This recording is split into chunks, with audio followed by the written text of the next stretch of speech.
Assalamualaikum warahmatullahi wabarakatuh. Bismillahirrahmanirrahim.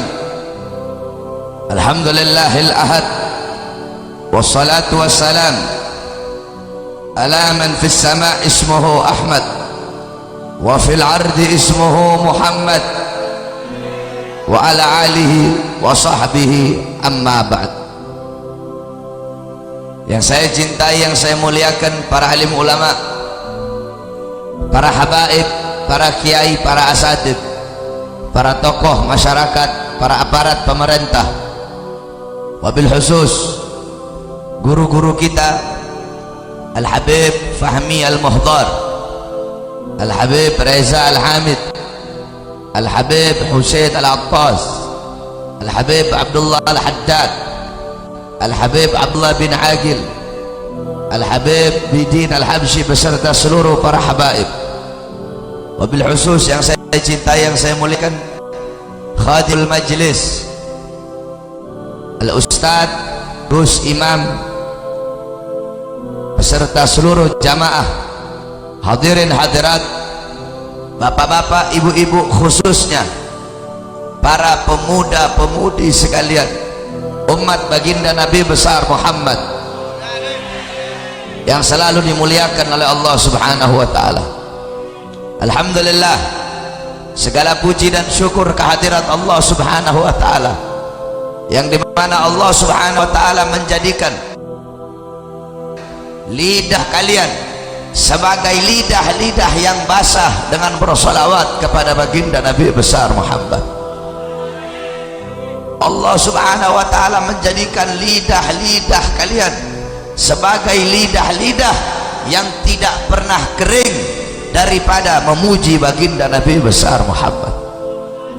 Saudara-saudara, kalian tahu lidah-lidah yang di dunia yang basah dengan bersolawat kepada Nabi, kelak di akhirat akan menjadi lidah-lidah yang basah dengan telaga Al-Kautsarnya baginda Nabi besar Muhammad.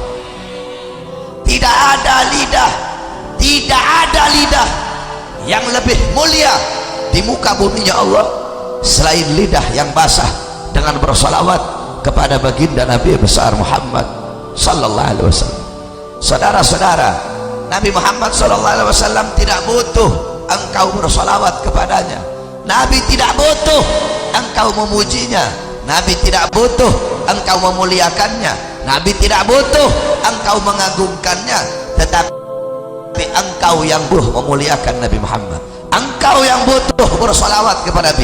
Engkau yang butuh memuji Nabi Muhammad. Ma madahtu Muhammadan bi qasidati walakin mudiha qasidati bi Muhammadin.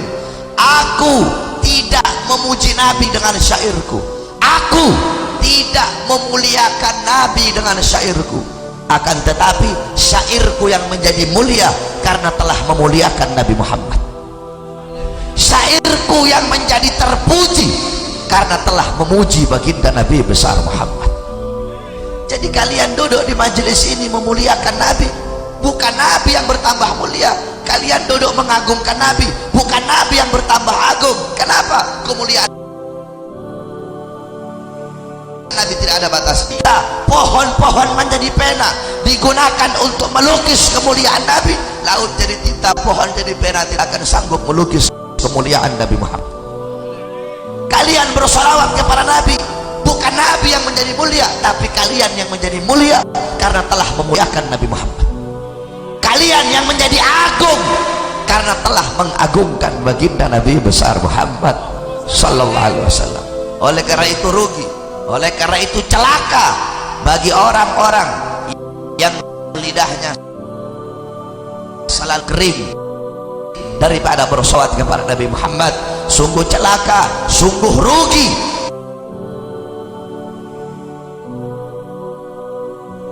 Orang yang Muhammad ke, Ahmad ke, Mustafa ke, Murtadha ke, Mujtaba ke, Yasin ke, Toha ke, ketika disebutkan namanya Nabi dia tidak mau bersolawat kepada Nabi. Itu orang-orang yang dilaknat oleh Allah Subhanahu wa ta'ala. Al-Imam Ibn Munziri di dalam kitabnya beliau menceritakan bahwasanya di zaman Muhammad ketika itu ada seorang pemburu kijang yang membawa buruannya kijang hadapan Nabi Muhammad. Ketika di hadapan Nabi dengan izin Allah, kijang tersebut mengadu, berbicara kepada Nabi Muhammad, ya Rasulullah, tadi aku sedang mencari makan, ini pemburu, dia buru aku, kemudian dia membawa aku, sedangkan aku meninggalkan anak-anakku di kandang. Ya Rasulullah, tolong bilang sama ini pemburu, lepaskan aku sementara, biarkan aku pergi menyusui anak-anakku, setelah itu aku akan kembali kepadanya ya Rasulullah. Apa kata Rasulullah kepada itu kijang? Wahai kijang, bagaimana nanti kalau kamu tidak kembali? Bagaimana nanti kalau kamu ingkar janji? Apa jawab kijang tersebut? Ya Rasulullah, kalau aku tidak kembali, kalau aku ingkar janji, maka aku akan dilaknat oleh Allah sebagaimana Allah melaknat orang-orang yang ketika disebut namamu tidak mau bersalawat kepadamu Rasulullah. Oleh karena itu ketika disebutkan nama Nabi Muhammad, bersalawatlah engkau kepada baginda Nabi besar Muhammad sallallahu alaihi wasallam, karena setiap salawat yang kalian baca sampai kepada Nabi Muhammad. Jangan kamu percaya sama Wahabi goblok itu, Wahabi Salafi ngomong salawat pahalanya nggak nyampe, orang goblok itu. Qala Rasul sallallahu alaihi wasallam, man shalla alayya salatan sallallahu alaihi biha asyara. Barang siapa yang bersalawat kepada aku 1 kali, Allah bersalawat kepadanya 10 kali. Allah bersalawat maksudnya apa? Allah memberikan rahmat. Salawat kamu dibawa oleh malaikat di hadapan kuburnya Nabi Muhammad. Malaikat berkata, ya Rasulullah, fulan bin fulan, fulan bin fulan, fulan bin fulan, disebutkan kamu punya nama satu persatu di hadapan kuburnya Nabi. Mereka bersalawat kepadamu ya Rasulullah. Kata Nabi, bawa salawat mereka menghadap Allah. Dibawa kau punya salawat menghadap Allah. Malaikat berkata, ya Allah, fulan bin fulan, fulan bin fulan, fulan bin fulan, disebutkan kamu punya nama satu persatu. Mereka bersalawat kepada kekasihmu Muhammad. Apa kata Allah? Akan aku jadikan dari setiap satu huruf dari salawat yang mereka baca, akan aku ciptakan 360 malaikat. 1 huruf kamu bersalawat, ya Rabbi sholli ala Muhammad, ya Rabbi, ya 1 huruf, alif 1 huruf, ra 1 huruf, ba 1 huruf, ya 1 huruf, ya Rabbi 5 huruf. Dari setiap 1 huruf Allah ciptakan 360 malaikat yang memiliki 360 kepala. Setiap kepala memiliki 360 wajah. Setiap wajah memiliki 360 mulut. Setiap mulut memiliki 360 lidah. Malaikat itu akan memohon ampun atas dosa-dosa kalian, dan dia tidak akan berhenti minta ampun sebelum Allah mengampuni dosa-dosa orang yang bersalawat kepada Nabi Muhammad sallallahu alaihi wasallam. Oleh karena itu, lazimkan bagi kalian, dawamkan bagi kalian untuk selalu bersalawat kepada Nabi, karena orang-orang yang paling dekat dengan Nabi kelak di akhirat, orang yang dikenal oleh Nabi adalah orang yang selalu menyebut nama baginda Nabi besar Muhammad sallallahu alaihi wasallam. Saudara-saudara, pada malam hari yang mulia ini, kalian bukan cuma bersalawat, akan tetapi kalian berkumpul dengan ulama, kalian berkumpul dengan orang-orang saleh, yang dimana qala Rasul sallallahu alaihi wasallam, man jalasa aliman faka'annama jalasani fid dunya. Qala Rasul, man sara aliman faka'annama sarani, man safaha aliman faka'annama safahani, man jalasa aliman faka'annama jalasani fid dunya, faman jalasani fid dunya ajlastuhu ma'i yaumal qiyamah. Berkata Nabi Muhammad sallallahu alaihi wasallam, barang siapa yang mendatangi ulama, berkunjung kepada ulama, seakan-akan dia mendatangiku, seakan-akan dia berkunjung kepadaku. Kamu datang kepada ulama, datang kepada orang soleh, seakan-akan kamu mendatangi Nabi Muhammad. Faman safaha aliman, barang siapa yang mencium tangan ulama, mencium tangannya orang-orang soleh, faka'annama safahani, seakan-akan mencium tanganku. Kamu tahu Al-Imam Al-Habib Ali bin Husain Al-Attas di dalam kitabnya Tajul Arsh, beliau menceritakan bahwasanya dulu di India ada seorang wali besar namanya Al-Habib Muhammad Maula Danggal Al-Attas. Ini Habib wali Majdu, nggak pernah pakai baju, tidurnya di hutan, di atas pohon. Tiap hari orang-orang Hindu datang ke hutan pengen berjumpa dengan Habib Muhammad. Akhirnya saudara-saudara, raja Hindu mulai khawatir karena semakin hari semakin banyak rakyatnya masuk Islam. Datang ini raja Hindu. Ini raja Hindu bilang, ya Habib, tolong berhenti kamu ngasih masuk rakyat saya masuk Islam. Kalau kamu tidak berhenti, saya bakal datang ke sini besok bawa pasukan, saya ratakan ini hutan dengan tanah. Apa jawab Habib Muhammad? Silahkan wahai raja, datang kamu ke sini, ratakan ini hutan. Akhirnya besoknya benar datang itu raja bawa pasukan gajah yang banyak. Habib Muhammad, beliau perintahkan nyamuk-nyamuk yang ada di hutan untuk melawan pasukan gajah raja tersebut. Nyamuk, saudara-saudara. Akhirnya dengan izin Allah, nyamuk-nyamuknya Habib Muhammad mengalahkan pasukan gajah. Yakni bukan seberapa besar kekuatan yang engkau miliki, bukan seberapa banyak pasukan yang kau miliki, tetapi kepada siapa kamu berpihak. Apabila kamu berpihak kepada Allah, berpihak kepada kebenaran, berpihak kepada orang soleh, walaupun kamu sendiri, walaupun kamu tidak punya harta, walaupun kamu lemah, kamu akan diberikan pertolongan oleh yang maha kuat, yakni Allah subhanahu wa ta'ala. Singkat cerita saudara-saudara, akhirnya ini raja tobat. Dia bilang sama Habib, Habib, saya minta ampun, saya mohon ampun Habib. Ya Habib, saya janji gak bakal ganggu Habib lagi, dan saya janji setiap hari Jumat saya bakal datang ke sini bawa makanan untuk Habib. Akhirnya tiap Jumat itu raja datang, dia cium tangannya Habib Muhammad. Tiap Jumat cium tangannya Habib Muhammad. Akhirnya wafat ini raja. Ini raja meninggal. Kamu tahu orang Hindu kalau wafat itu dibakar. Ketika jasadnya dibakar, ketika jenazahnya dibakar, semua tubuhnya hancur di depan.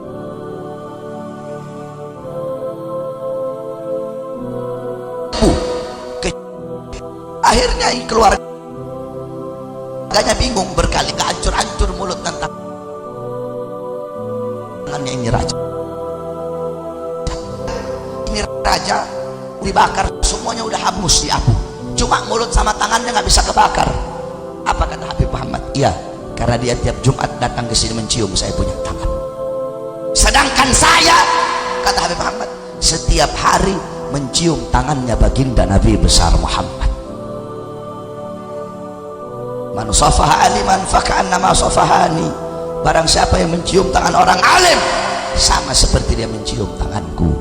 Faman jalasa aliman, dan barang siapa yang duduk berkumpul bersama ulama, duduk berkumpul bersama orang-orang soleh, faka'annama jalasani fid dunya, maka seakan-akan dia duduk denganku di dunia. Dan barang siapa yang duduk dengan aku di dunia, kelak di akhirat akan aku dudukkan dia bersamaku. Saudara-saudara, orang-orang yang beruntung di akhirat, kamu mau tahu orang-orang yang berbahagia di akhirat bukan orang-orang yang hanya datang sekedar bawa pahala sholat, bawa pahala puasa, bawa pahala zakat, bawa pahala jihad, bukan. Orang-orang yang beruntung di akhirat orang-orang yang kedua matanya dihalalkan oleh Allah untuk memandang wajah indah baginda Sayyidina Muhammad. Orang-orang yang beruntung di akhirat orang-orang yang hidungnya dihalalkan oleh Allah untuk mencium wanginya jasad baginda Nabi besar Muhammad. Nah, nanti di akhirat, kelak di akhirat, saya dan kalian kita nggak bakal bisa berjumpa dengan Nabi, nggak bakal bisa memandang wajahnya Nabi, nggak bakal bisa menciumnya Nabi kalau di dunia kita jauh dari pewaris Nabi Muhammad. Siapa? Ulama. Jadi kadar kedekatan kalian dengan Nabi di akhirat itu menurut kadar kedekatan kalian di dunia dari majelis-majelis seperti ini, dari para ulama. Kalau di dunia kamu dekat dengan ulama, dekat dengan habaib, duduk di majelisnya ulama, sering duduk di majelis ilmu, tidak diragukan lagi di akhirat kamu akan dekat dengan Nabi Muhammad. Tetapi kalau di dunia kamu jauh dari ulama, jauh dari habaib, jauh dari kiai, jauh dari majelis ilmu, jauh dari majelis zikir, apalagi sampai kamu benci kepada ulama, benci kepada majelis ilmu, tidak diragukan lagi di akhirat kamu akan menjadi hamba yang paling jauh dengan baginda Nabi besar Muhammad. Kenapa? Karena majelis seperti inilah warisan Nabi Muhammad. Kalian jangan anggap remeh majelis seperti ini. Majelis taklim seperti ini jangan kau anggap remeh. Saudara-saudara, demi Allah, di mata saya, ya, kalau dari pandangannya saya di mata saya, di pandangan saya, tikar yang kalian duduki demi Allah lebih mulia daripada kursi seorang presiden, saudara-saudara. Itu di matanya saya. Nggak tahu kalau di matanya Agil Sirot.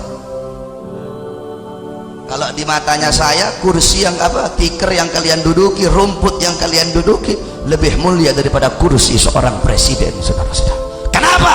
Karena ini majelis ilmu. Kenapa? Ini majelis zikir. Kenapa? Ini majelis salawat. Majelis seperti inilah warisan baginda Nabi besar Muhammad. Kenapa? Nabi tidak mewariskan harta, tidak mewarisi pangkat, tidak mewarisi jabatan, tidak mewarisi tahta, tidak mewarisi kekuasaan, tidak mewarisi emas, tidak mewarisi permata, tidak mewarisi berlian, uang. Bukan itu warisannya Nabi. Warisannya Nabi apa? Warisannya Nabi ilmu, amal, akhlak, wara, khauf, ikhlas, sabar, takwa, istiqamah, zuhud, ibadah, qanaah, khasyah, raja, syauq, amar ma'ruf, nahi mungkar, jihad, ibadah, dan lain-lainnya. Itu warisan Nabi Muhammad. Kalian duduk di sini pada malam hari ini untuk menerima warisan Nabi Muhammad. Maka setelah kalian mendapatkan warisannya Nabi, adakah yang lebih mulia? Adakah yang lebih bermanfaat? Adakah yang lebih mahal selain dari warisan Nabi? Tidak ada, saudara-saudara. Kalau mau dibandingkan, kamu duduk di sini mendapat warisan Nabi Muhammad, yakni ilmu. Di luar sana kamu dapat warisan 1 triliun. Demi Allah, duduk di sini mendapatkan warisannya Nabi lebih bermanfaat, lebih mahal, lebih berharga, lebih baik, lebih utama bagimu di dunia dan akhirat daripada warisan 1 triliun harta yang hanya akan menyusahkan kehidupanmu di dunia dan di akhirat kelak. Oleh karena itu, saudara-saudaraku, jangan pernah engkau jauh dari majelis ilmu, jangan pernah engkau jauh dari ulama, jangan pernah engkau jauh dari orang-orang saleh. Cintai mereka walaupun engkau bukan ulama. Kamu preman, kamu tatoan, kamu pemabok, kamu pelacur, kamu pezina, cintai mereka. Kata Imam Syafi'i, uhibbus salihin walau lastu minhum. Aku cinta kepada ulama, aku cinta kepada orang-orang soleh walaupun aku bukan bagian daripada mereka. Padahal Imam Syafi'i sendiri ulama, Imam Syafi'i sendiri orang saleh, tapi beliau mengeluarkan makalah seperti itu. Aku cinta ulama, aku cinta orang saleh walaupun aku bukan bagian daripada mereka. Kamu tahu kemarin di Jakarta waktu itu ada salah satu laskar FBI yang tatoan. Nah kemudian tiba-tiba itu fotonya di polisi tunjuk-tunjuk tatonya, ini laskar FBI tatoan. Apa saya bilang? Mending orang tatoan tapi cinta ulama, mending tato cinta ulama daripada Tito yang mengkriminalisasi para ulama.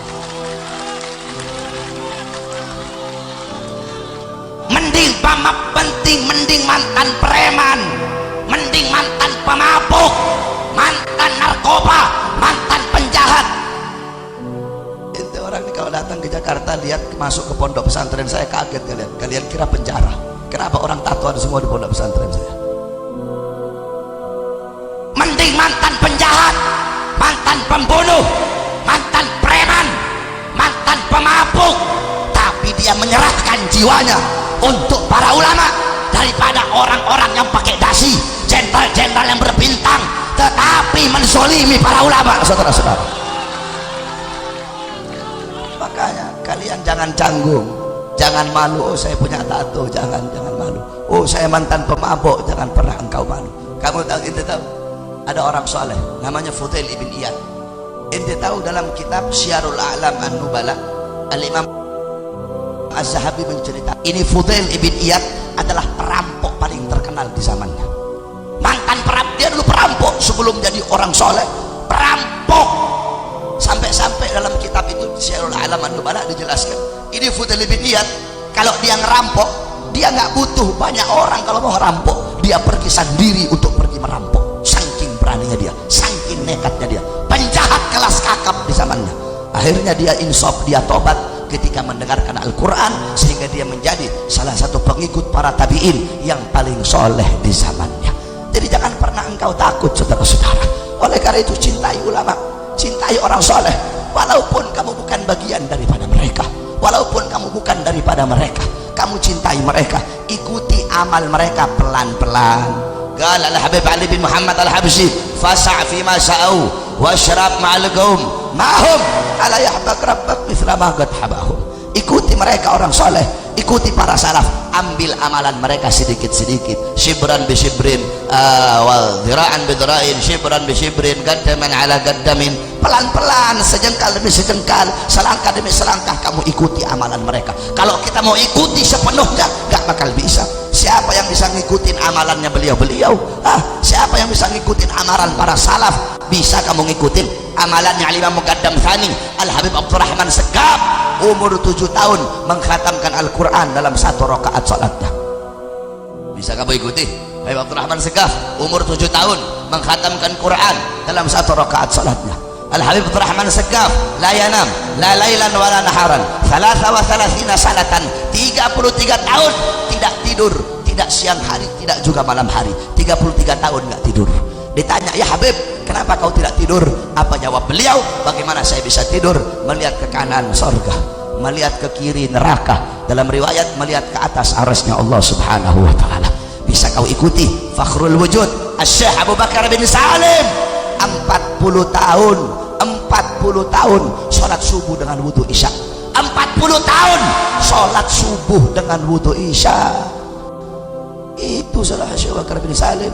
Habib Reza 40 tahun sholat subuh pakai wudu duha. Enjitnya 40 tahun sholat subuh pakai wudu isya.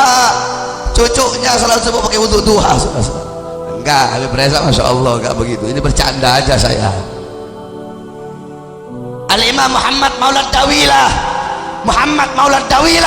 15 tahun. Beb mau bahas telur tadi Beb, bahas STM Beb.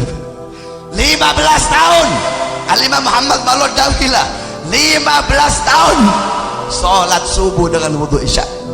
15 tahun sholat subuh dengan wudu isya, saudara-saudara. Al-Habib Umar bin Zain bin Smith, Habib Umar bin Zain bin Smith, saya punya datuk Habib Umar bin Zain bin Smith, 16 tahun tidak pernah menempatkan punggungnya di satu benda apapun, yakni nggak pernah tidur. Cucunya tukang tidur sebahari. Itu keadaan beliau para ulama salaf.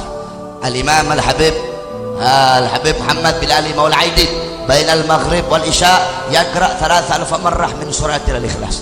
Habib Muhammad bin Ali Maula Aidid antara waktu maghrib dan isya beliau habiskan membaca surat Al-Ikhlas 3000 kali. Al-Imam Al-Habib Abdullah bin Husain bin Tahir setiap hari membaca ya Allah 25.000 kali, la ilaha illallah 25.000 kali, salawat kepada Nabi 25.000 kali. Al-Habib Abu Bakar bin Abdullah Al-Attas satu kali duduk baca Yasin 90.000 kali. Si Husain cucunya nggak pernah baca Yasin, cucunya ini.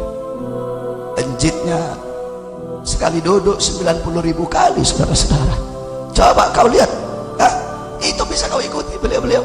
Al-Habib Ahmad Al-Muhdar, abahnya Habib Muhammad Bondowoso, Habib Muhammad bin Ahmad Al-Muhdar, abahnya beliau Habib Ahmad, menggali kubur beliau masuk ke dalam menghatamkan Al-Quran 9.000 kali hatam Quran.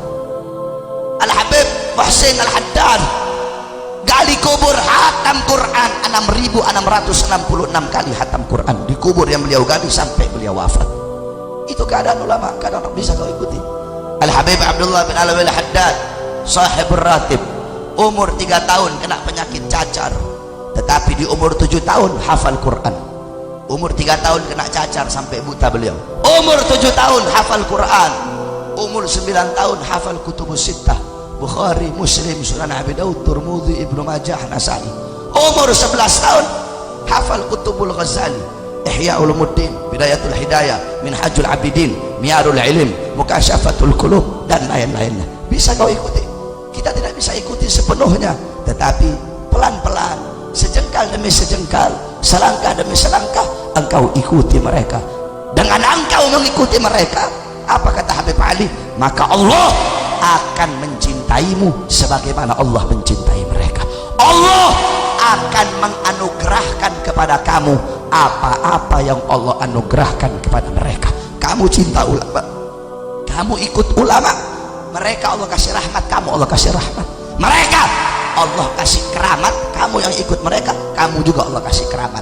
Mereka Allah kasih ilmu wahbi, Allah kasih ilmu laduni, kamu ikut mereka, kamu Allah kasih ilmu wahbi, kamu Allah kasih ilmu laduni. Satu contoh, kami punya guru di Sulawesi, Al-Habib Idrus bin Salim Al-Jufri. Dulu saya mondok di Al-Khairat, Habib Idrus bin Salim Al-Jufri di Manado. Beliau buka pesantren Al-Khairat itu di Palu. Setelah selesai di sana baru saya mondok di Bangil, Darul Lughah wa Da'wah Al-Habib Hasan Bahar. Saudara-saudara, itu Al-Khairat dari kayu. Al-Khairat itu dari kayu. Di bawah kantor Al-Khairat, di atas tempat santri. Ada satu santri namanya Haji Amin. Sangat cinta dia sama Habib Idrus. Itu saking cintanya dia, kalau Habib Idrus panggil Amin, dia nggak mau turun lewat tangga, dia loncat dari atas langsung ke bawah. Kenapa? Dia tidak mau buat gurunya nunggu terlalu lama. Kalau lewat tangga kelamaan, dia langsung loncat dari atas langsung ke bawah. Satu waktu Habib Idrus ajak dia, saudara-saudara, Habib Idrus ajak nyebrang laut. Di tengah laut imamnya Habib Idrus jatuh. Ketika imam Habib Idrus jatuh, loncat ini aja, ini nggak pakai disuruh, langsung dia loncat ke laut untuk ngambil imamnya Habib Idrus. Dia loncat ke laut ambil imam Habib Idrus, baru dia naik lagi. Ketika dia naik di perahu, itu orang melotot semua melihat dia. Kenapa? Tidak ada setitik pun basah. Ternyata dia jalan di atas air, saudara-saudara. Kenapa Allah kasih keramat? Karena mengikuti sahibul karamat. Allah kasih keramat karena dia ngikut orang yang diberikan keramat oleh Allah Subhanahu wa taala. Engkau mengikuti ulama, engkau cinta atau dicintai oleh ulama, engkau akan menjadi orang yang dicintai. Mahbubal mahbub, mahbub, wa muhibbal mahbub, mahbub. Dicintai oleh orang-orang yang dicintai oleh Allah, maka engkau pun akan dicintai oleh Allah. Satu contoh, kamu tidak cinta sama Habib Reza, tapi Habib Reza cinta sama kamu, berarti kamu menjadi orang yang dicintai oleh beliau. Nah, beliau cinta sama kamu, walaupun kamu tidak cinta kepada beliau, tapi kamu menjadi orang yang dicintai. Karena beliau orang yang dicintai oleh Allah, kamu pun akan dicintai oleh Allah Subhanahu wa taala. Atau sebaliknya, mahbubal mahbub, mahbub. Habib Reza gak cinta sama kamu, tapi kamu cinta sama beliau, kamu jadi pecinta. Walaupun kamu tidak dicintai, tapi kamu mencintai, kamu akan menjadi orang yang dicintai oleh Allah. Kenapa? Karena kamu mencintai orang-orang yang dicintai oleh Allah Subhanahu wa taala. Jadi jangan kau jauh dari ulama. Itu wasiat saya kepada anak-anak muda yang ada di sini. Jangan kau jauh dari ulama, jangan kau jauh dari orang-orang saleh. Ad-dunya mal'un, mal'un wa ma fiha illa dzikrullah wa ma wala wa aliman wa muta'alliman.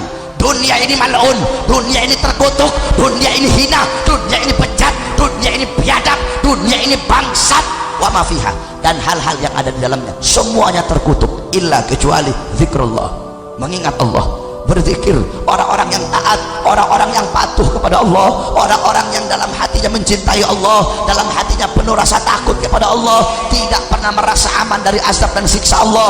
Orang-orang yang sujud, yang bertekuk lutut di hadapan Allah, yang menghinakan diri di hadapan pencipta, menghinakan diri di hadapan yang maha mulia. Orang-orang yang lidahnya basah dengan Al-Quran, dengan tahlil, dengan tahmid, dengan tasbih, dengan takbir, dengan tamjid, dengan salawat. Wa aliman, orang-orang yang alim, para ulama, para ustadz, para guru-guru, para kiai, para habaib. Wa muta'alliman, dan para penuntut ilmu, orang-orang yang duduk di majelis ilmu, orang-orang yang duduk di majelis zikir, para santri-santri yang duduk di majelis-majelis ilmu.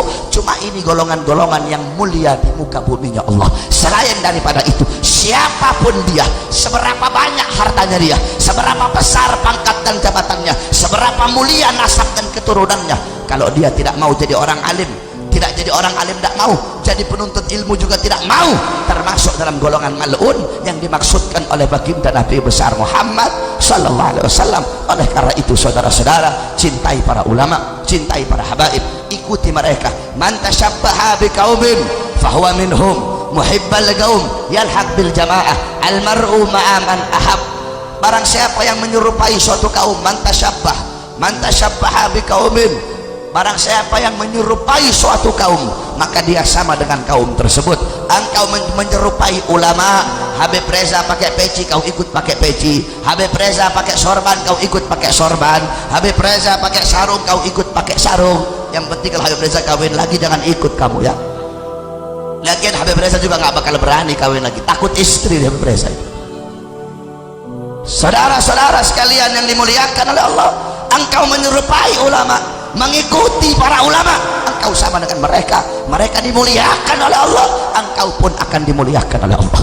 Tetapi jikalau engkau mengikuti orang-orang barat, mengikuti orang-orang kafir, mengikuti orang-orang Yahudi, mengikuti orang-orang Nasrani, mereka dilaknat, engkau pun akan dilaknat. Sebagaimana dalam hadis, qala Rasul sallallahu alaihi wasallam, la tattabi'unna sanana aw sunanal ladzina min qablikum shibran bi shibrin wa dhira'an bi dhira'in hatta law dakhalu fi juhri ad-dab lattaba'tumuhum.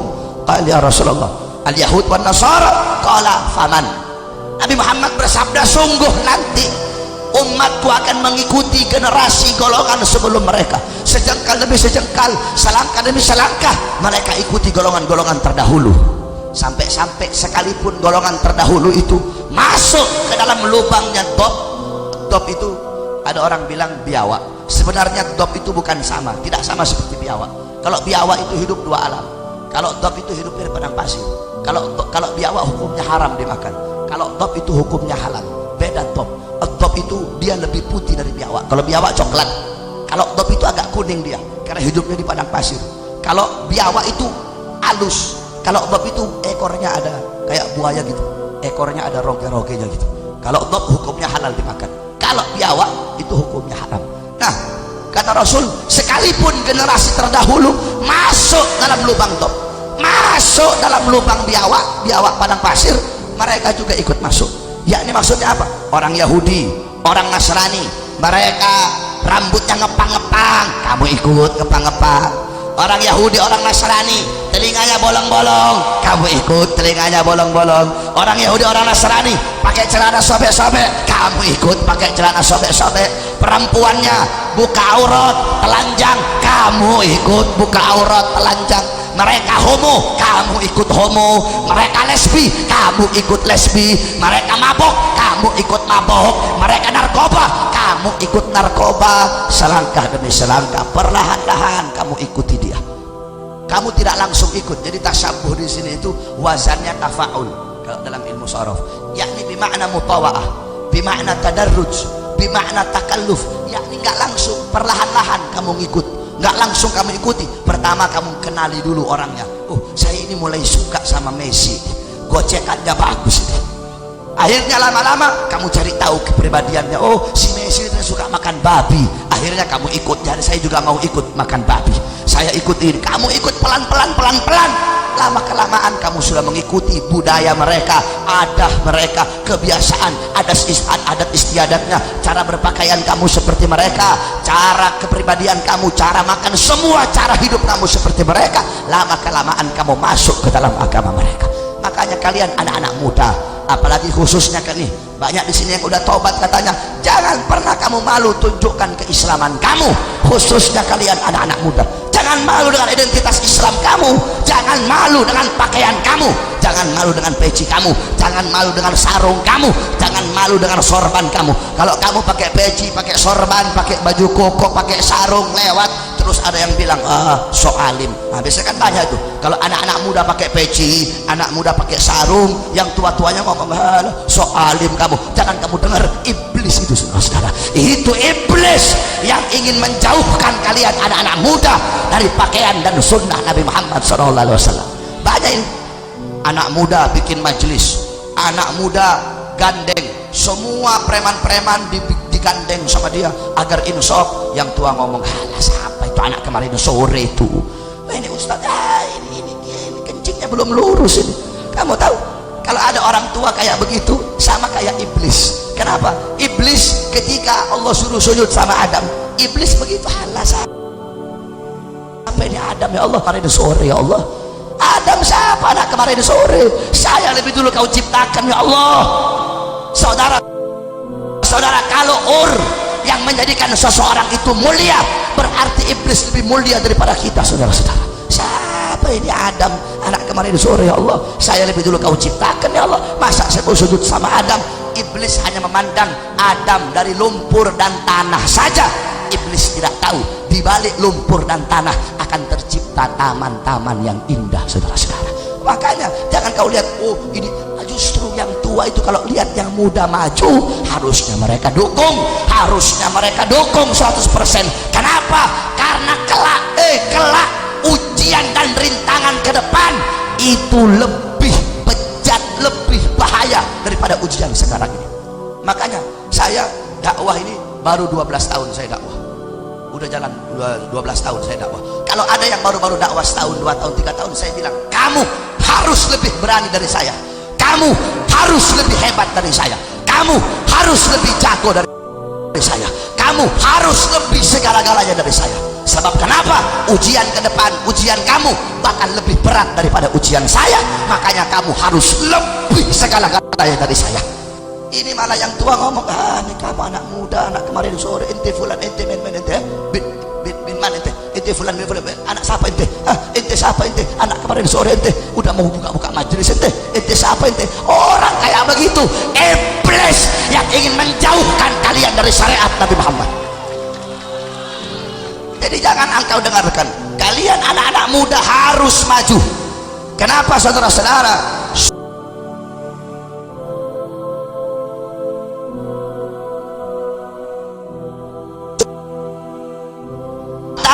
Nas negara, nas agama kita ke depan berada di tangan kalian, wahai anak-anak muda.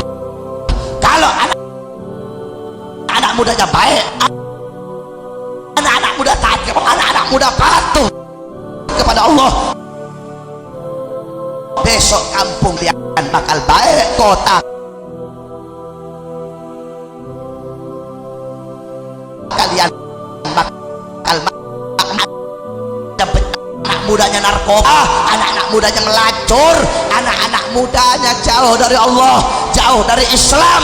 Engkau lihat potong lidah saya, besok kampung kamu bakal bejat, kampung kamu bakal rusak, kota kamu bakal rusak, negara kita bakal rusak. Oleh karena itu jangan pernah kamu malu, tunjukkan keislaman kamu, tunjukkan identitas Islamnya kamu. Orang Kristen pakai kalung salib, dia tidak malu kemana-mana, pakai kalung salib nggak malu, alek-alek, hengki-hengki, joni-joni. Coba kamu lihat, pakai rambut begitu nggak malu pinggir jalan, masa kamu pakai sarung malu, saudara-saudara? Mereka pakai celana sobek-sobek nggak malu, masa kamu pakai sarung, pakai sorban kamu malu? Jangan pernah kamu malu. Kamu tahu saya ceramah kemana-mana, naik turun pesawat kemana-mana saya pakai sarung.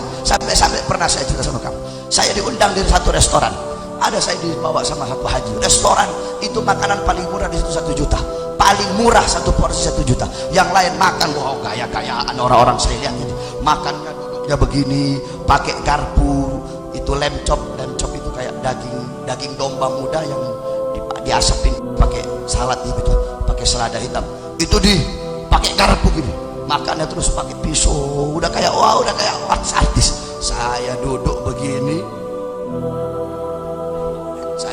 begini, saya makan, semua orang lihatin saya, bodoh amat, nggak ada urusan sama itu. Ini sunnah, saudara-saudara, tidak ada urusan, ya, tidak ada urusan, saudara-saudara. Jangan pernah kamu malu dengan sunnah-sunnah Nabi Muhammad SAW. Jangan pernah kamu pakai baju koko, pakai apa, piara jenggot, jangan takut dibilang teroris, jangan takut dibilang teroris. Kenapa? Ini apa ini?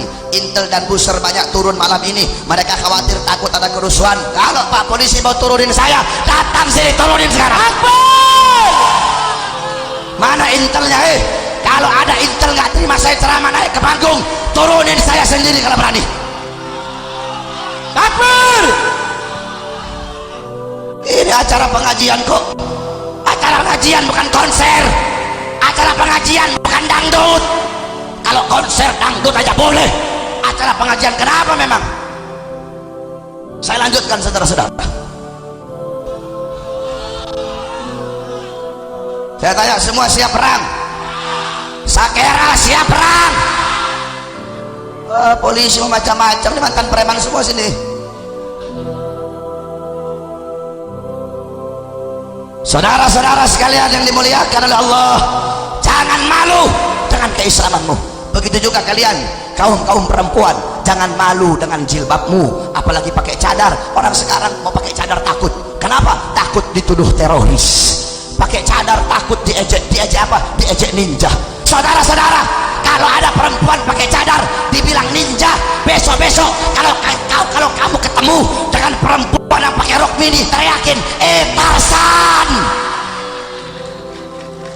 Kalau perempuan pakai cadar dibilang ninja, berarti perempuan pakai rok mini berarti tar. Pakai rok mini kok dibilang apa? Tren anak muda zaman sekarang. Ini pakai rok mini modern, pakai you can see modern dari mana? Kamu tahu ada satu ustadz, dia dakwah di Papua. Orang-orang Papua mereka banyak masuk Islam. Ketika itu mereka berkata seperti ini, mereka bilang seperti ini, ya ustadz, kami ini heran sama orang-orang di Jakarta sana, kok bisa telanjang itu dibilang tren sama mereka? Jikalau telanjang dibilang modern, dibilang tren, berarti kami orang-orang Papua lebih tren daripada mereka.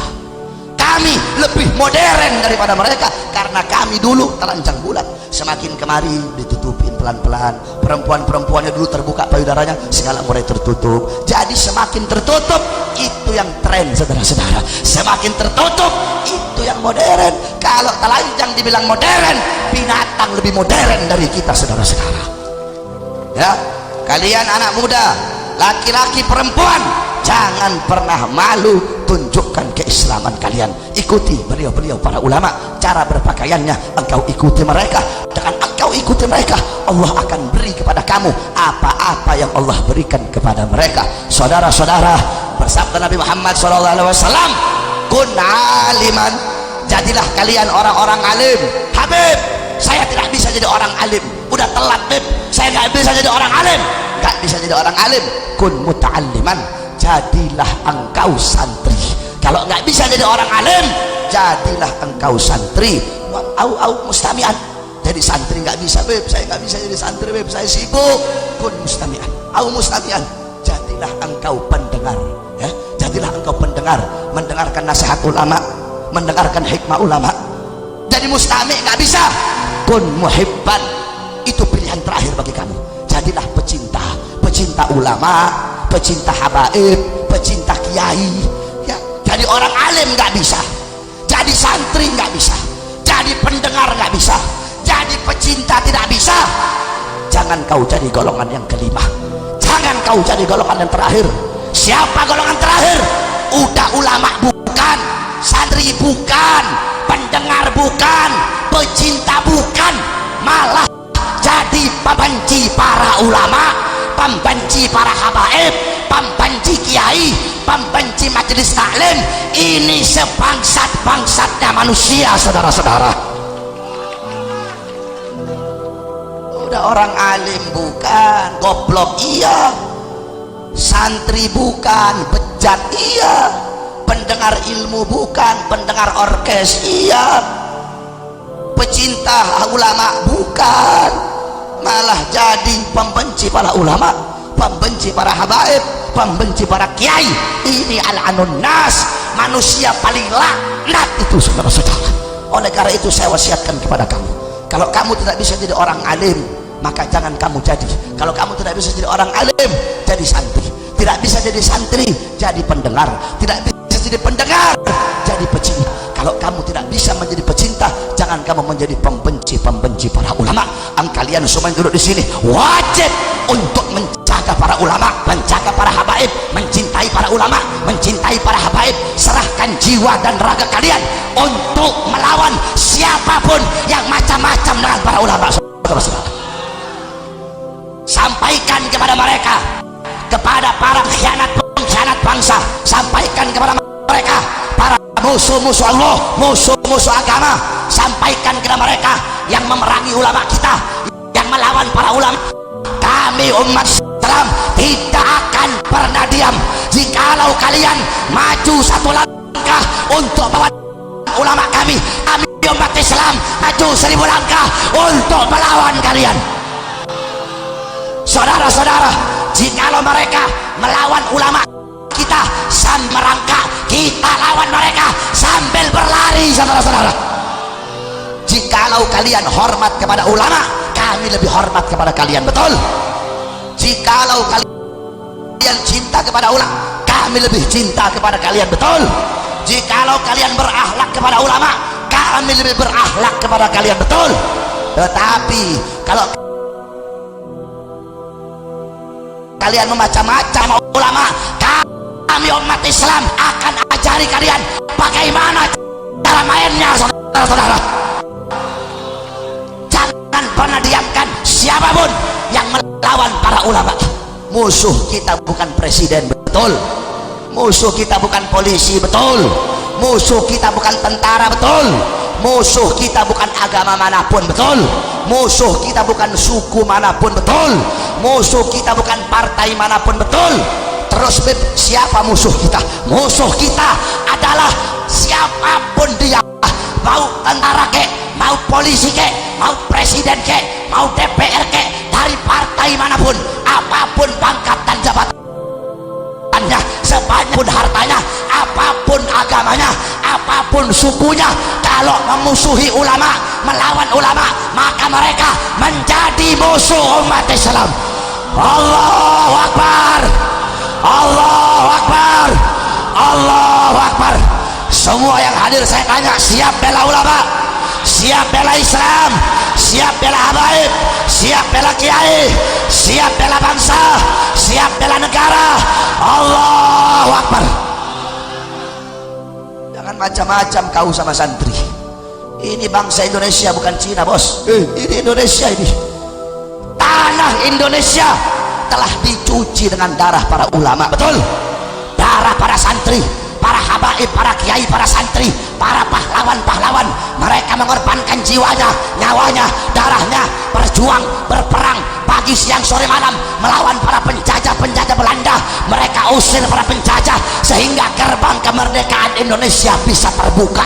Kalimat apa, seruan apa, teriakan apa yang menggema di langit Indonesia?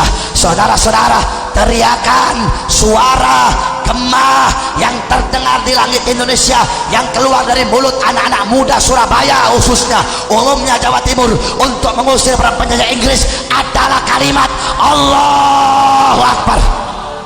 Sampai-sampai Bung Tomo mengatakan, apa kata Bung Tomo? Kalau tidak ada Allahu Akbar, kalau tidak ada takbir, saya tidak tahu bagaimana memberikan semangat kepada anak-anak muda Surabaya. Makanya jangan macam-macam kamu sama santri.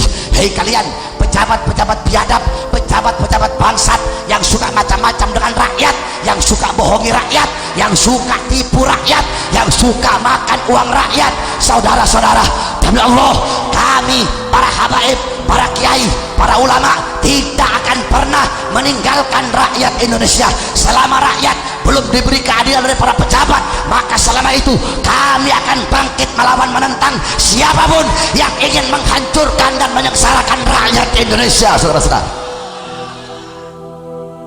ini kalau kita bela ulama dibilang anti Bhinneka Tunggal Ika, bela Quran dibilang anti Pancasila, bela Islam dibilang anti NKRI. Itu pejabat yang ngomong begitu, congornya aja itu ngomong begitu.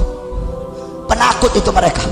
Kamu tahu, mereka ini cuma congornya ngomong Pancasila, Pancasila, dikit-dikit Pancasila, tapi hatinya kosong dari nilai-nilai ruh Pancasila. Saudara-saudara, bohong mereka. Ngomong Pancasila, hatinya kosong dari nilai-nilai ruh Pancasila. Kami para santri jarang ngomongin Pancasila, tetapi demi Allah, Pancasila hidup abadi di dalam hati kami. Saudara-saudara, itu mereka ini setan-setan ini, kera-kera berdasi ini, ya mereka itu tiap Senin hormat bendera, tiap Senin hormat bendera, tapi mereka yang mengkhianati dan menodai merah putih. Saudara-saudara, kalau ente nggak khianati merah putih, nggak bakal ente korupsi uang rakyat.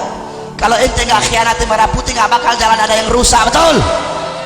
Pejabat sekarang ini Dul Wajhin, tahu Dul Wajhin?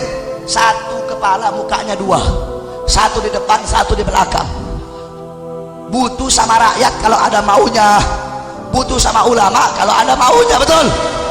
Kalau mau pencalonan butuh sama rakyat. Contohnya Jokowi, udah nggak usah jauh-jauh, Jokowi saudara-saudara butuh sama rakyat kalau ada maunya. Mau pencalonan masuk gorong-gorong. Kiai tenang, jangan takut Kiai, tenang. Kalau ada apa-apa bilang aja sama saya Kiai. Kalau polisi tidak ada yang, kalau polisi mau nangkap jangan tangkap panitianya, tangkap saya Bahar bin Smith. Jangan panitia yang tangkap, panitia jangan ditangkap, sebab panitia nggak nyuruh beb ceramah yang keras ya, tidak, panitia tidak suruh begitu. Sebab saya ceramah begini memang nggak bisa diatur. Kalau ada polisi mengatur saya, Habib ceramah jangan keras-keras, polisinya suruh naik ceramah, jangan saya. Saudara-saudara, coba kau lihat Jokowi belum jadi presiden, naik turun beca, naik turun bajai, keluar masuk pasar. Setelah jadi, yang susah tambah susah, yang miskin tambah miskin, listrik naik, BBM naik, utang banyak.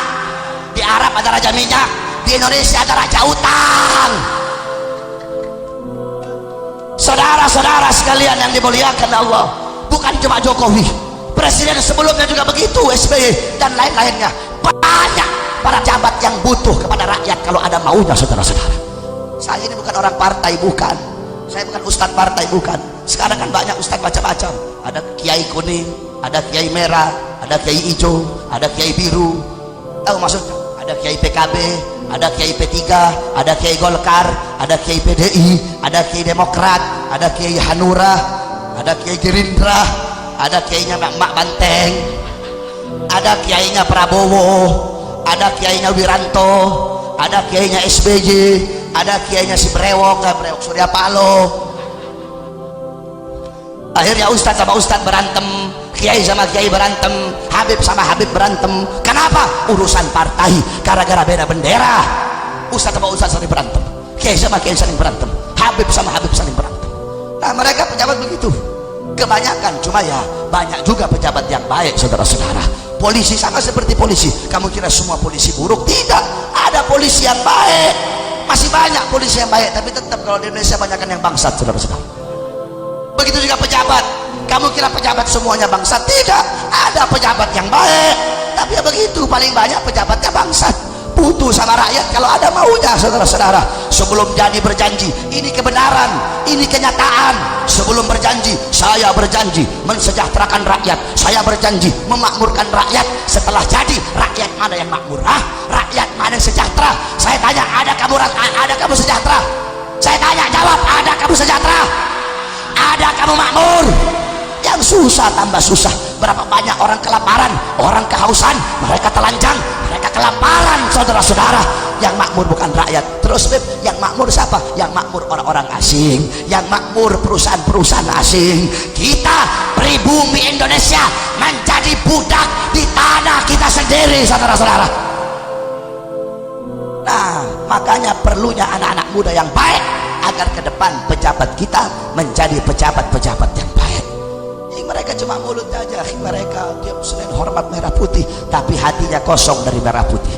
Kita para santri jarang hormat merah putih, paling setahun sekali 17 Agustus. Tetapi demi Allah, walaupun kita jarang hormat merah putih hidup abadi dalam hati kami para santri, saudara-saudara. Kamu tahu mereka ini, mereka andaikan ada orang-orang asing, Amerika, Cina, atau siapapun mau datang ke Indonesia, merebut kedaulatan Indonesia, ya, merampok harta Indonesia, yang lari duluan mereka tuh yang ngomong Pancasila. Mereka yang lari duluan itu, NKRI harga mati. Mereka yang lari duluan itu.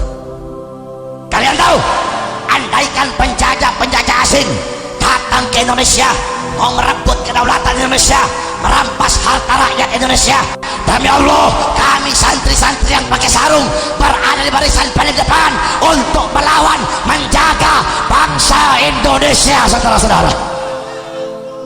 Kita santri berada barisan paling depan mempertaruhkan jiwa dan nyawa untuk negara Indonesia. Mereka kemana? Kabur. Oleh karena itu, saudara-saudara, sekali lagi saya sampaikan, jadilah kalian anak-anak muda yang cinta kepada ulama, cinta kepada para habaib, cinta kepada para kiai. Jangan kau ikuti para pejabat. Kalau ada pejabat yang baik, kamu ikuti dia. Ada pejabat yang bagus, kamu ambil baiknya. Tapi kalau ada pejabat-pejabat yang buruk, mereka memusuhi ulama, jangan kau ikut-ikutan memusuhi para ulama. Contoh kemarin-kemarin, saudara-saudara, kalian semua tahu Ahok. Tahu Ahok? Anjing Ahok, tahu? Ya sama, anjing babi sama lah. Anjing bin babi, babi bin anjing, sama-sama saja. Ahok penista agama, penista Al-Quran, yang dibela sama Majelis Sirot. Tahu Ahok ya? Tahu ya? Tahu kenapa Ahok berani? Kenapa Ahok berani lawan Islam? Kenapa Ahok berani macam-macam sama Islam? Tahu? Karena banyak orang Islam yang membela Ahok. Andaikan nggak ada orang Islam bela dia, nggak bakal berani dia. Kenapa dia berani? Oh, tenang saja, PKB dukung saya kok.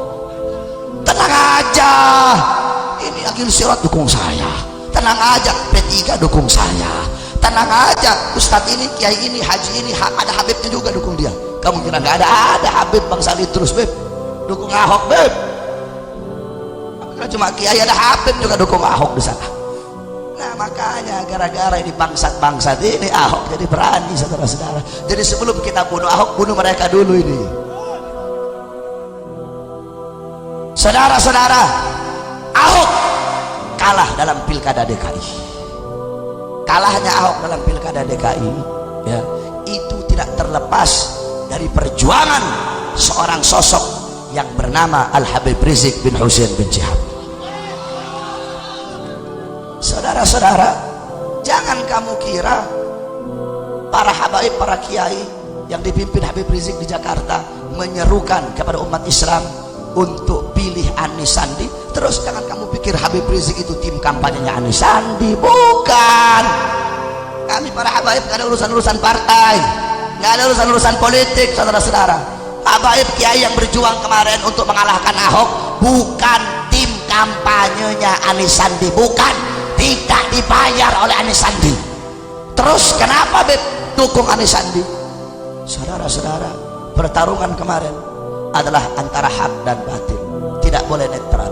Kenapa? Netral antara hak dan batil adalah batil. Netral antara hak dan batil adalah batil. Kami habaib gak ada urusan-urusan partai, gak ada urusan politik. Oh Habib Bahar cuma Habib Bahar cuma beraninya sama Jokowi aja, mungkin gara-gara Jokowi kurus. Kalau seumpama presidennya Prabowo nggak bakal berani Habib Bahar begini. Mau Jokowi kayak yang presiden, mau Prabowo kayak, mau SBY kayak, mau siapapun, kalau salah tetap salah, saudara-saudara. Kita bukan orang partai. Kamu tahu sampai Al-Habib Hussein bin Syekh Abu Bakar, apa kata beliau? Andaikan pangkat dan jabatan bisa dipegang oleh seekor binatang, demi Allah kami tidak rela, kami tidak ridho binatang peliharaan kami memegang pangkat dan jabatan tersebut, karena begitu hinanya itu pangkat-pangkat begitu. Jadi Habib Rizik kan urusan politik kemarin itu ya. Nah ini tidak terlepas dari sosok Habib. Bukan cuma kalah, si Ahok masuk lagi dalam penjara, saudara-saudara. Itu juga tidak terlepas dari perjuangan seorang sosok yang bernama Al-Habib Rizik bin Hussein bin Syihab. Nah makanya beliau kemarin digempur habis-habisan sama orang-orangnya Ahok, sama partai yang dukung Ahok, khususnya PDI. Ini PDI kurang ajar betul, saudara-saudara. Luar biasa ini, digoreng betul-betul, difitnah, diperangi, dihujat habis Habib Rizik. Pendukung Ahok di mana-mana, di seluruh Indonesia. Pasang lilin kayak babi ngepet, di mana-mana pasang lilin buat Ahok, di mana-mana. Mereka hujat habis FPI, hujat habis Habib Rizik, hujat semua, mereka hujat habis sama mereka. Saudara-saudara, Habib difitnah, bahkan ada upaya penembakan kepada Habib, berapa kali coba dibunuh. Saudara-saudara, jikalau mereka para pendukung Ahok, jikalau mereka para pendukung pengkhianat bangsa, mereka bersatu untuk memerangi, untuk melawan Habib, maka kita kita umat Islam lebih bersatu untuk membela Habib Rizik, saudara-saudara. Sampai-sampai Habib beliau hijrah. Nah, dengan hijrahnya Habib, ini kecebong-kecebong tanah ini ngomong begini, oh Habib penakut, Habib lari. Ya saudara-saudara, kami para habaib, di dalam hati kami tidak ada ketakutan melawan mereka ini, manusia bangsat-bangsat ini, nggak ada. Tidak ada ketakutan dalam diri kami. Kenapa? Karena ketakutan kami telah habis untuk takut kepada Allah Subhanahu wa Ta'ala. Mereka berani sama Allah, masa kita mau takut sama mereka? Kami akan lebih berani melawan mereka daripada keberanian mereka melawan Allah Subhanahu wa Ta'ala. Kakek-kakek kami udah biasa dibunuh, datuk-datuk kami udah biasa dibunuh, kakek-kakek kami biasa difitnah, biasa dicaci maki, saudara-saudara. Kami punya datuk Sayyidina Ali bin Abi Thalib dicaci maki di mimbar-mimbar. Datuk kami Sayyidina Ali dibunuh. Kenapa dibunuh?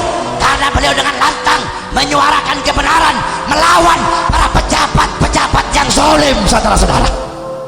Kami punya datuk Sayyidina Hasan diracun, kami punya datuk Sayyidina Husain dipenggal kepalanya. Kenapa beliau-beliau dibunuh?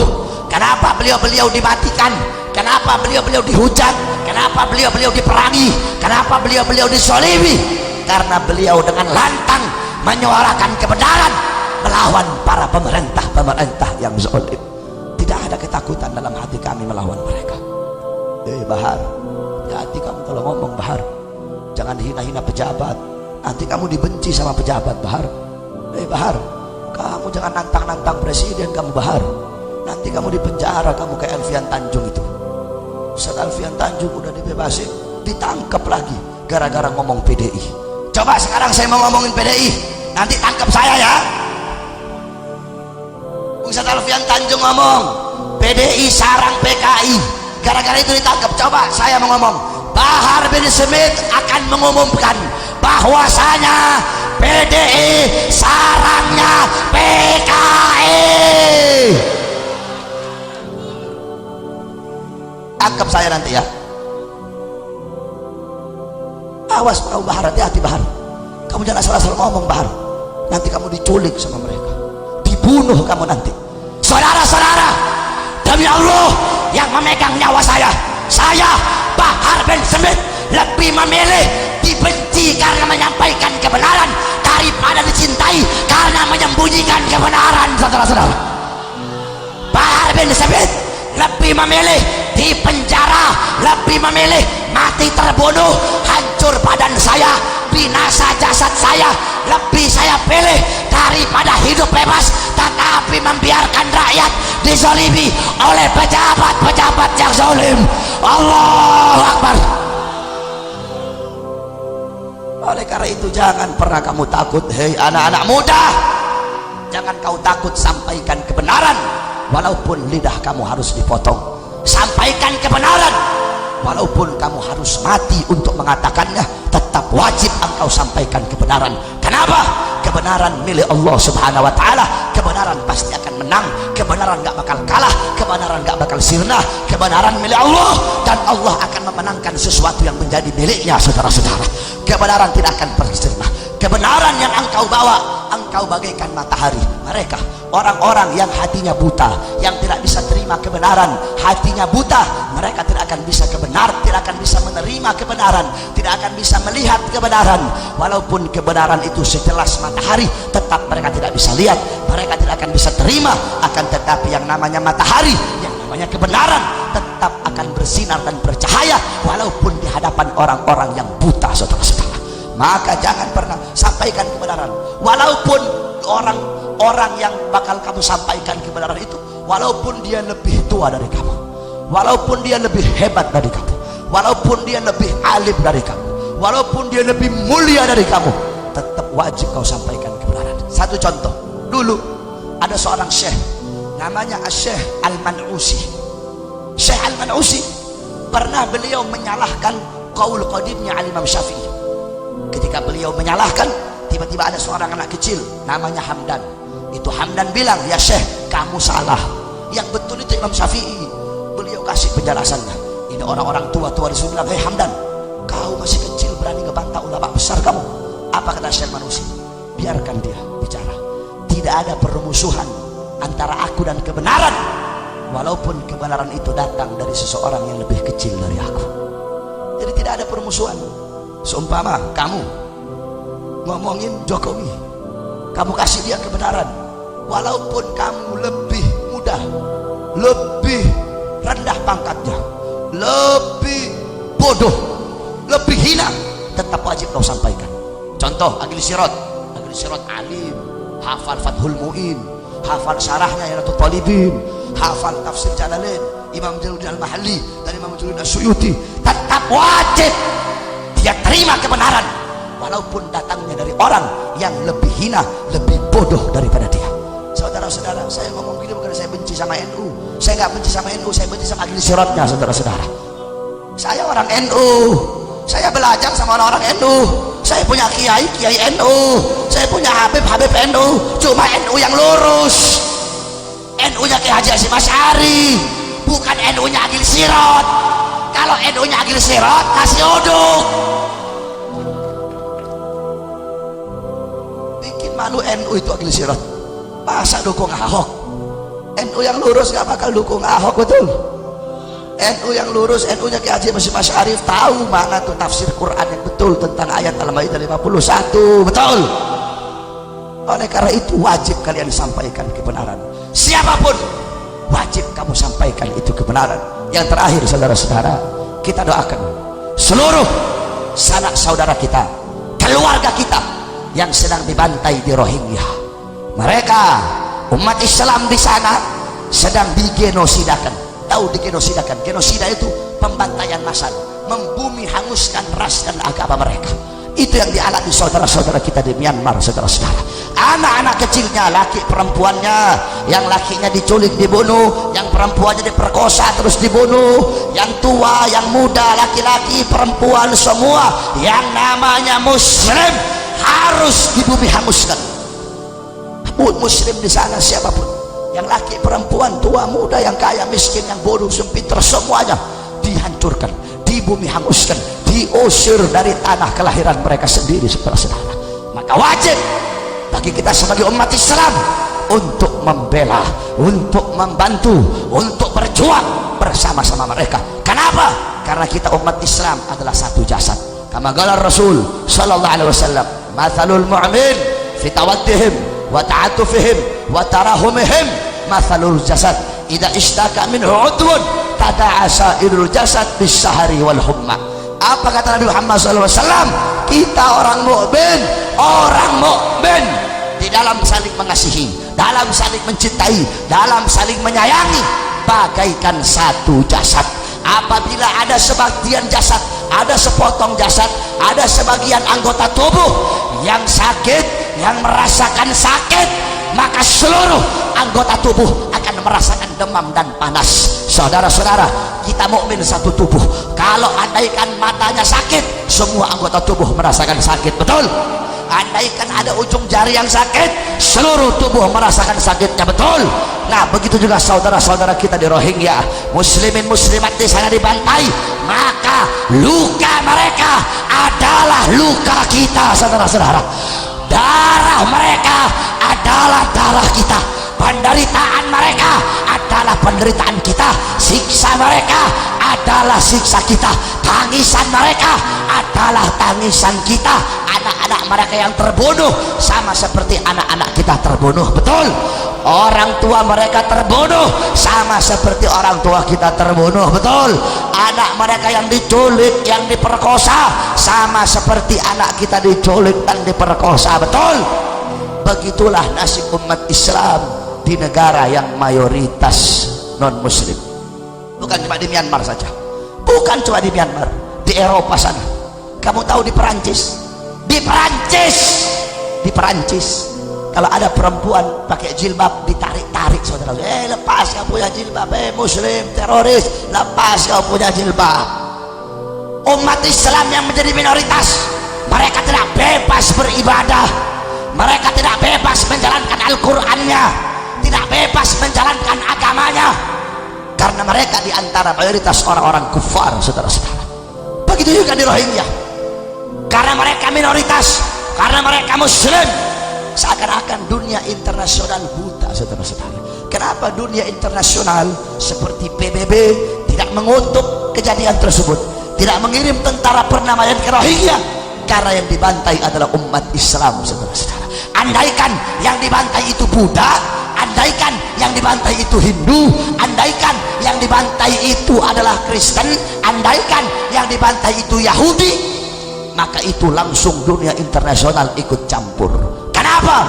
Karena huwa mau, saudara, mereka umat Islam yang dibantai, dunia internasional tutup mata. Kenapa? Karena mereka lihat Islam, saudara-saudara. Jadi bohong mereka bilang kemanusiaan, bohong, bukan kemanusiaan. Mereka hanya pro kepada agama mereka masing-masing.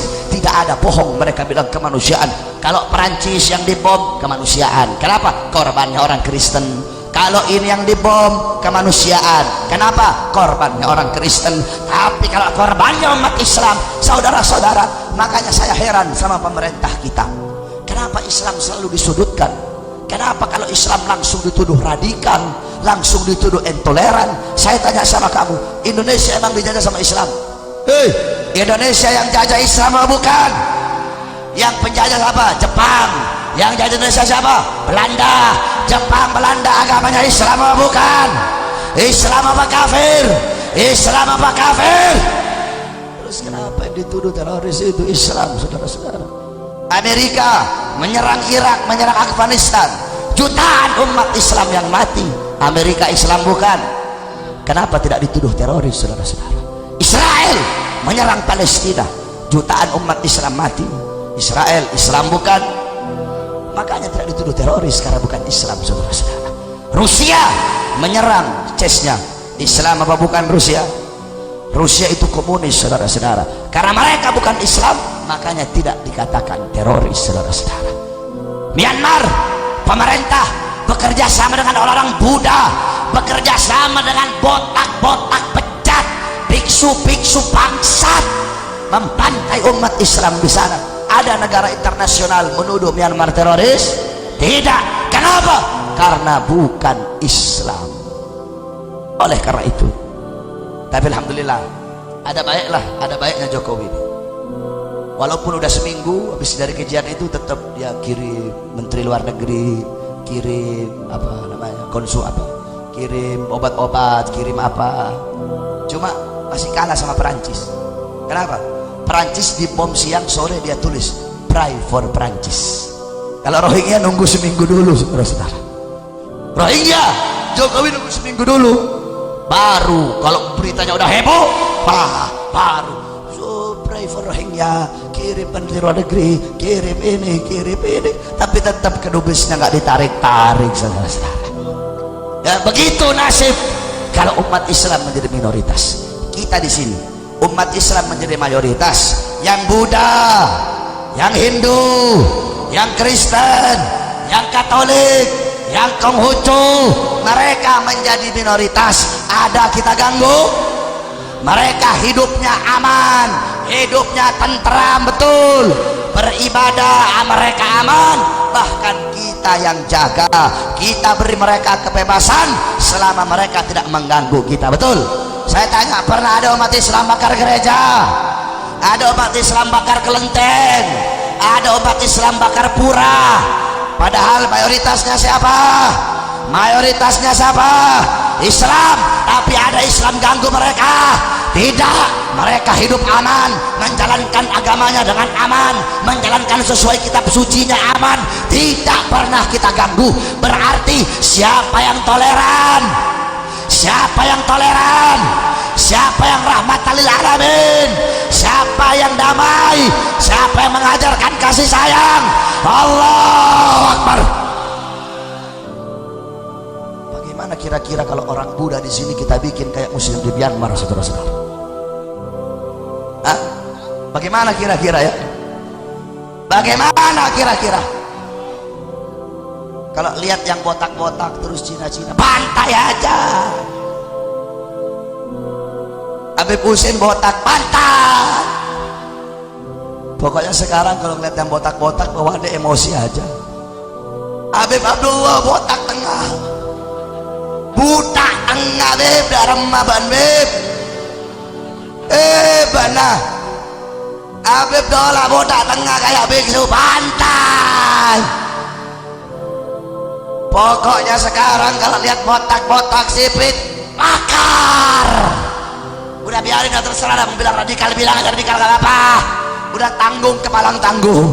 Mau lembut tetap aja Bahar bin Smith radikal, mau keras tetap aja Bahar bin Smith teroris. Yang penting bakar aja sekalian saudara-saudara. Kurang ajar betul saudara-saudara. Lihat kita menjadi mayoritas, ada mereka kita ganggu. Kenapa Islam mengajarkan itu? Kamu tahu dalam kitab dijelaskan, dalam kitab Tarikh Al-Imam Ibnu Jarir At-Tabari dijelaskan, diceritakan di zaman Khalifah Umar bin Khattab. Itu masih kuat kalau nggak berhenti nih.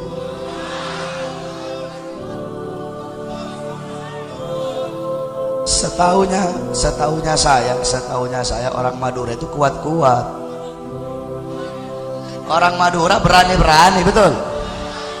Kalau ada orang Madura nggak kuat, nggak berani, bener orang Madura. Ya, siap, saudara-saudara. Dalam kitab Tarikh Al-Imam Ibnu Jarir At-Tabari diceritakan, di zaman Khalifah Umar bin Khattab menjadi khalifah, ketika itu gubernur Mesir adalah Amr bin As. Ketika Amr bin As jadi gubernur, ada rumahnya orang Yahudi. Amr bin As datang. Kemudian Amr bin As bilang, Yahudi, saya mau beli ini rumah kamu, mau bikin masjid. Kata orang Yahudi, mohon maaf, tidak bisa wahai gubernur, ini hartaku satu-satunya, tidak bisa saya jual. Akhirnya marah Amr bin As suruh anak buahnya, ayo ratakan, hancurkan di rumah, bangun masjid. Akhirnya saudara-saudara, ini orang Yahudi pergi ke Madinah, ngadu kepada Khalifah Umar bin Khattab. Dia bilang, Khalifah, saya tinggal di tempat yang mayoritas muslim di Mesir. Gubernur rampas hak saya, harta saya, rumah saya dihancurkan untuk dia bangun masjid. Saya minta keadilan wahai Khalifah. Marah Khalifah Umar bin Khattab. Apa kata Khalifah Umar bin Khattab? Ambil itu tulang onta. Ambil tulang onta. Khalifah Umar ambil, dia ambil pedang. Itu tulang onta digaris kayak huruf alif lurus dari atas ke bawah. Udah garis huruf alif, di bawahnya kayak harokat kasrun, nyerong malang ini kasih kepada Amr bin As. Di Yahudi bawa ke Amr bin As. Ketika Amr bin As dia kaget dia. Kenapa wahai Amr bin As, aku tidak pernah lihat kamu ketakutan seperti itu. Ini isyarat dari Khalifah Umar bin Khattab bahwasanya nantinya aku bakal wafat, aku bakal mati bagaikan ini tulang. Maka hendaklah aku itu menjadikan hukum itu adil, harus adil, tajam di atas, tajam di bawah, seperti huruf alif, tajam di atas, tajam di bawah. Kalau aku tidak adil, maka kayak harokat kasar tadi, aku akan dibunuh oleh Khalifah Umar bin Khattab. Ayo cepat-cepat rubuhin ini masjid, baru bangun pondasi, rubuhin ini masjid, ini pondasi masjid, bikin lagi rumahnya di orang Yahudi. Akhirnya kata Yahudi apa? Sudah cukup, tidak usah. Demi Allah, karena keadilan ini aku akan masuk Islam. Asyhadu an la ilaha illallah wa asyhadu anna Muhammadar Rasul. Lihat, Islam rahmatan lil alamin bukan? Damai tidak? Kalau yang minoritas tinggal mayoritas muslim aman tidak? Itu yang diajarkan Islam. Sampai-sampai qala Rasul, man ada dhimmiyan faqad adani. Barang siapa yang menyakiti, yang memusuhi kafir zimmi, sama saja seperti dia memusuhi dan menyakitiku. Sampai segitunya saudara-saudara. Tetapi ingat, ada tapinya ya. Kalau lagi disirat bahwa itu nggak pakai tapi. Kalau saya ada tapinya. Tapi betul, Islam memang rahmatan lil alamin. Betul, Islam itu indah. Tetapi ingat, qala Rasul sallallahu alaihi wasallam, mathalul mu'min mathalu sabilatit tahab inna nafakhat alaiha ahmarat.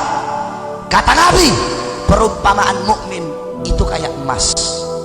Kamu lihat emas dipandang indah, betul, berkilauan, betul. Emas enak dipandang, begitu juga Islam. Ya, Islam itu lembut, betul. Islam rahmat lil alamin, betul. Tetapi jangan coba-coba kamu macam-macam dengan Islam. Bagaikan emas, inna nafakhat alaiha, kalau ditiupkan api, ya, yakni nafakhat, yakni apa? Nafakhat an-nar, ditiupkan api. Kalau ditiupkan api, maka ahmarat, itu emas tadi akan memerah. Emas dilihatnya kuning berkilauan indah, betul. Tapi kalau ditiupkan api, emas akan menjadi merah.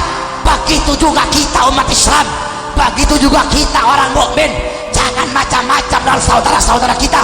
Kita memang lembut, kita memang rahmat lil alamin. Tapi kalau kalian macam-macam dengan umat Islam, dengan saudara-saudara mukmin, kita akan memerah bagaikan emas yang ditiupkan api. Kita akan berdiri melawan sampai titik darah penghabisan, saudara-saudara. Allahu Akbar, Allahu Akbar, Allahu Akbar. Semua siap bela saudara muslim Rohingya, siap berjuang bersama mereka, siap melawan budak-budak Myanmar, siap berdarah. Allahu Akbar, Allahu Akbar, Allahu Akbar. Semoga Allah tolong saudara-saudara kita yang kuat jasadnya berangkat ke sana, yang tidak kuat hartanya yang nyampe ke sana. Harta nggak bisa nyampe, doanya saja. Nggak mau doa, jasad nggak mau ke sana, harta nggak mau ke sana, sumpel kau punya mulut pakai sempak, diam saja. Udah berangkat ke sana, enggak, harta nggak nyampe, doa enggak, malah komen kayak segitu Kapolri. Apa dia ngomong kemarin? Itu Rohingya itu hanya alat untuk memojokkan presiden. Lah, apa hubungannya sama Presiden Jokowi? Habis Ramadan, habis Lebaran, saya kira makin baik makin goblok, saudara-saudara. Apa hubungannya sama Jokowi?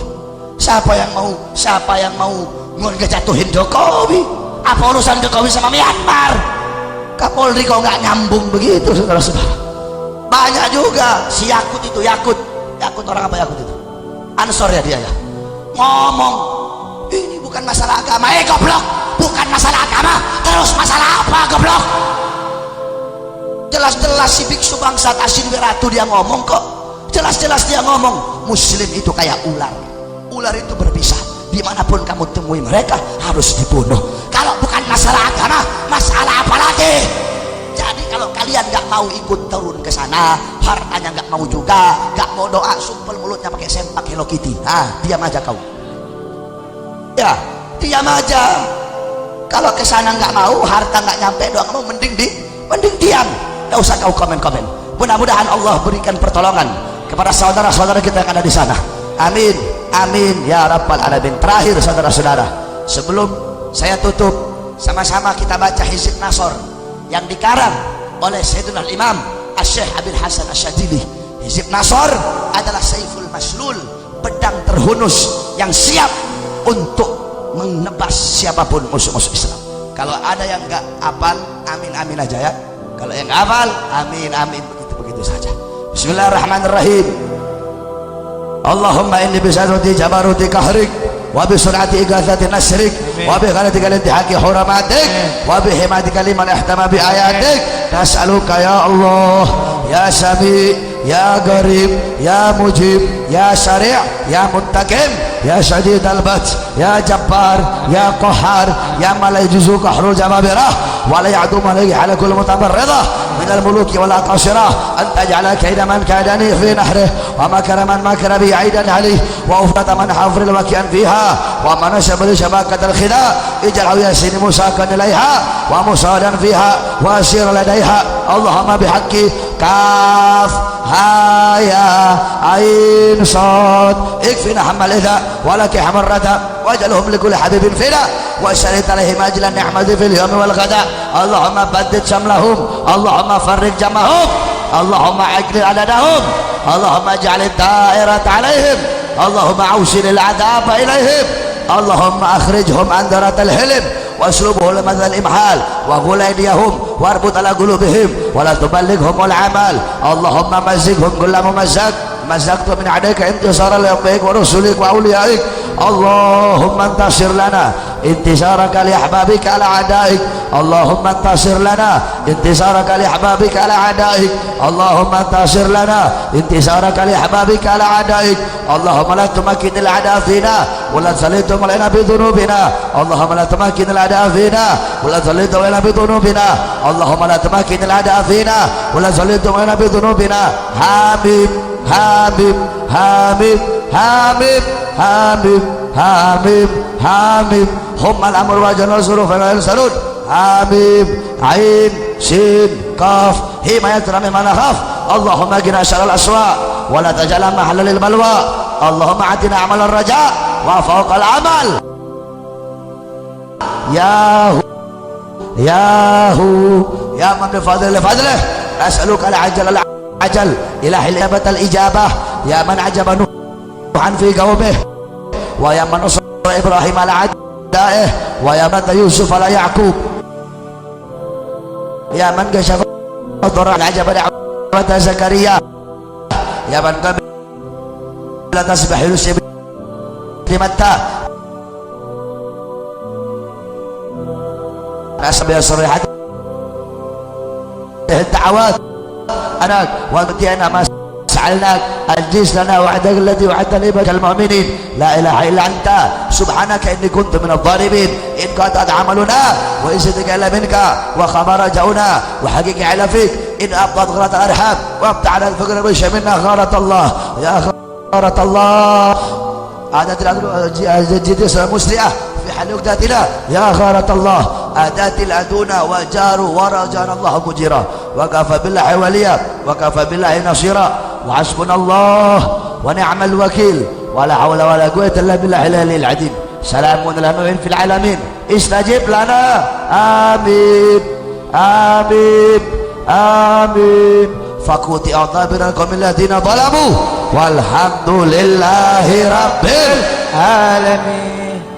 Yang terakhir saudara-saudara, saya ini sangat cinta sama orang Madura. Saya waktu masih umur 12 tahun saya dipanggil sama saya punya abah, ya waladi Muhammad ta'al. Saya namanya Muhammad Bahar, saya asli dari Sulawesi. Saya punya abah itu kalau manggil Muhammad Bahar, nanti di pondok baru orang-orang tahunya Bahar, jadi Muhammad Bahar. Saya punya abah panggil ya waladi Muhammad ta'al, anakku Muhammad saya. Kamu nanti kalau sudah besar, abah mau kasih tahu kamu satu suku yang terkenal cinta betul sama habaib. Kamu mau lihat suku yang sangat cinta sama durianya Nabi, sama habaib, kamu datang ke Madura. Kamu lihat di situ orang Madura semua adalah suku yang terkenal cinta dengan habaib. Saya tanya orang Madura di sini, siap korbankan jiwa nyawa untuk habaib? Ya siap. Siap kalau ada habaib, kiai, ulama dizolimi, siap caro, siap caro, siap berdarah. Allahu Akbar, Allahu Akbar. Wa sallallahu alaihi wasallam Muhammad wa ala alihi wa sahbihi barik wa sallam walhamdulillahi rabbil alamin. Udah doa tadi, izin nasor sekalian doa ya. Wal afu minkum wassalamu alaikum warahmatullahi wabarakatuh.